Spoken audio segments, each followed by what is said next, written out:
this 2026 prelims was one of the toughest paper I've seen in my entire UPSC career. जितने भी मैंने PYQs करवाए सारी चीज़ें, I'll tell you the reasons. क्यों 5 ऐसे रीजंस बताऊंगा why this paper was very tough. मैंने पेपर को खुद से सॉल्व किया है, डिटेल में एनालाइज किया है, and I also tell you approximate cut off इतने नंबर अगर आपके आ रहे हैं तो आपको मेंस की तैयारी शुरू करनी है. ठीक है, मोर देन डैट मेरे ऑलमोस्ट 20-25 स्टूडेंट से बात हुई है just between the this time. तो okay, I tell you the analysis. सबसे पहली चीज़, why cut off would be low. ठीक है, बहुत ध्यान से सुनना. The paper pattern was very unique and that made the paper super duper lengthy. 3 statement वाले क्वेश्चन है एंड उसके आगे भी 2-3 स्टेटमेंट्स आ रहे हैं. How this question are related. It was more like mains paper, जैसे कि हम मेंस का एनालिसिस कर रहे हैं या फिर रीडिंग कॉम्प्रिहेंशन पढ़ रहे हैं और ऊपर से दिमाग लगाना. जिनने पेपर कंप्लीट किया वही एक चैलेंज है. हाँ, काफ़ी लोग एग्जाम हॉल के बाहर बैठ के इसको बोलेंगे भाई पेपर तो ये था, हमने जो पढ़ाया उसी आया है, 63 डायरेक्ट हिट्स, 50 डायरेक्ट हिट्स, हो गई ये चीज़ें. बट उस टाइम पे पेपर रैंडम था, नया था, लेंदी था.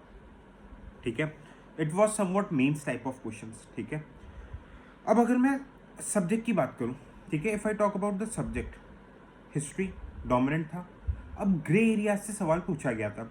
फॉर एग्जाम्पल क्षेत्रपानी, हिल्टन यंग, ये वो एरियाज है जिसको हम डिटेल में नहीं पढ़ते, या तो सुपरफ्लुअस वे में पढ़ते हैं या फिर हम जनरली नहीं पढ़ते हैं.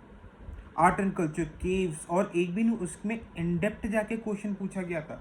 जैनिज्म बुद्धिज्म प्रेडिक्टेड थीम था बट उसके अंदर का कंटेंट ये हम जनरल बुक्स में नहीं पढ़ते हैं. It was somewhat factual type. The next thing is that paper was very much current oriented and random. हम करंट अफेयर्स में क्या पढ़ते हैं, XYZ कोचिंग की मैगजीन्स, बट वहाँ से यूपीएससी सवाल पूछे ही नहीं. किस टाइप के सवाल पूछ रही है, Nobel prize.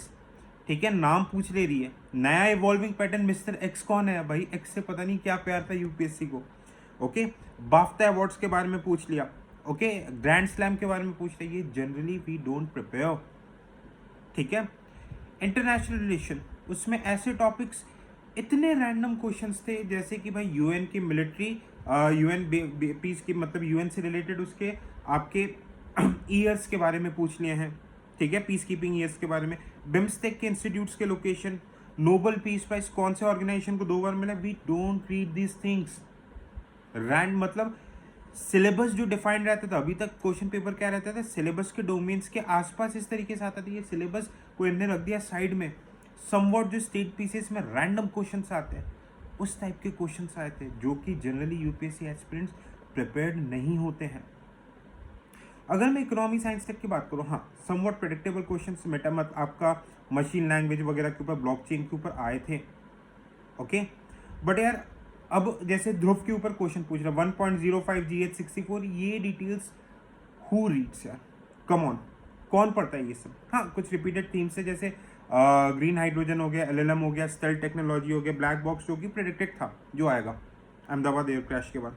Okay, economics analytical था. हाँ, उसमें आपके नॉलेज नहीं, नॉलेज इन डेप्थ तो होनी पड़ेगी बुक्स वगैरह, बट आपको क्रैक द ट्रैप जो लॉजिकल एलिमिनेशन अगर आप नहीं लगाओगे तो आंसर में पहुंचना मुश्किल है. इट्स वेरी वेरी एविडेंट, अकेले नॉलेज के बेस पे नहीं निकलेगा. आपको लॉजिकल एलिमिनेशन बहुत सही तरीके से लगाना is very very evident and very very important now. ठीक है, तो यार मेरे जो स्टूडेंट्स थे काफ़ी लोगों की ये कंप्लेन आ रही थी कि पेपर कंप्लीट ही नहीं हुआ है, रैंडम पेपर था.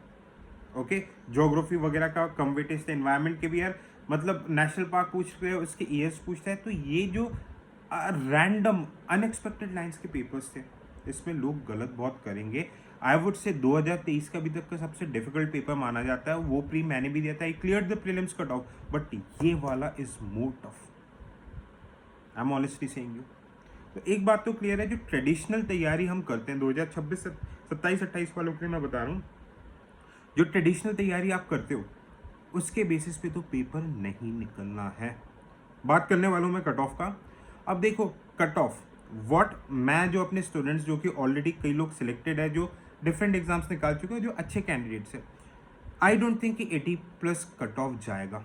फिर भी मैं अपने टेलीग्राम चैनल पे एक पोलिंग करवाऊंगा, आप उस पोल को ज्वाइन करना. टेलीग्राम चैनल का लिंक इस वीडियो के डिस्क्रिप्शन में रहेगा. तो मैं 2-3 दिन में आपको सटीक बताऊंगा अभी I really don't think in factors जो कि मैंने डिस्कस किया है कि कट ऑफ 80 के ऊपर जाना है, 80 ज़्यादा से ज़्यादा 81 82 नहीं जाएगा कट ऑफ है। तो अगर, और आंसर कीज में भी बहुत वेरिएशन रहेगी, हालांकि इस बार यूपीएससी आंसर की देगी, अगर विदाउट वेस्टिंग एनी टाइम आप 70-75 प्लस भी स्कोर कर रहे हो, आप मुझे पता है आप आज आके मिला लोगे, मेंस के लिए तैयारी शुरू कर दो। मैं आपको बोल रहा हूँ मेंस, आप पढ़ाई कंटेंट सब कुछ है, बट मेंस में दिक्कत क्या है, it's about management of your knowledge. जब तक आप अपने नॉलेज को सही स्ट्रक्चर्ड वे में आंसर्स में नहीं उतार पाओगे, it would become very very difficult. And for this purpose, चाहे आप 27 में दे रहे हो, चाहे आप 28 में, चाहे आप 26 में दे रहे हो, I have launch this mains crack the mains code करके प्रोग्राम है। मैं लिंक इस वीडियो के डिस्क्रिप्शन में दे दूंगा। इन दिस प्रोग्राम मैं आपको लास्ट 5 ईयर्स के जो बेस्ट टॉपर्स होंगे उनकी कॉपीज का एनालिसिस करके स्ट्रक्चर्ड फ्रेमवर्क बताऊंगा कि भाई आंसर्स आपको लिखना कैसे हैं। मेजर जीएस के सब्जेक्ट्स के मैं आपको 1 पेजर रिवीजन नोट्स दूंगा, और ये लाइव क्लासेस होगी, 26 मई से स्टार्ट हो रही है, डेमो वगैरह सब अवेलेबल रहेगा। Trust me, 15-20 sessions, 150 to 100 plus questions practice होंगे। आपका आंसर राइटिंग जो मैनेजमेंट ऑफ नॉलेज रहेगा, it would be very much settle. It's on the lines of crack the trap के बेसिस पे we have launch this crack the mains code. Okay, तो इसका link इस video के description में रहेगा, आप आके देखना। यू कैन ज्वाइन 26 मई से we would be starting with वो live classes. And cut off 80 plus I don't think जाएगा, जो फैक्टर्स मैंने डिस्कस किए। और अगर आपको लगता है आप अगर डिसेंट रेंज में आ रहे हो, डोंट वेस्ट एनी टाइम, क्योंकि 90 दिन का टाइम है, 80 से 90 दिन का, 20-25 दिन रिजल्ट टाइम लगा कि ये टाइम अगर आपने वेस्ट कर दिया, trust me you are going to, आपको दिक्कत होगी मेंस में। तो 1-2 दिन भी, ज़्यादा से ज़्यादा 2-1 दिन का ब्रेक लो and then restart. Okay, restart, even आप बाद में भी दे रहे हैं, रीस्टार्ट। एंड जो क्रैक द मेंस जो प्रोग्राम है मेंटरशिप, इसका लिंक मैं इस वीडियो के डिस्क्रिप्शन में दे दूंगा। थैंक यू सो मच, जय हिंद। और अगर आपको कोई भी डाउट्स है, आप कमेंट सेक्शन में बताना, I just reply them personally.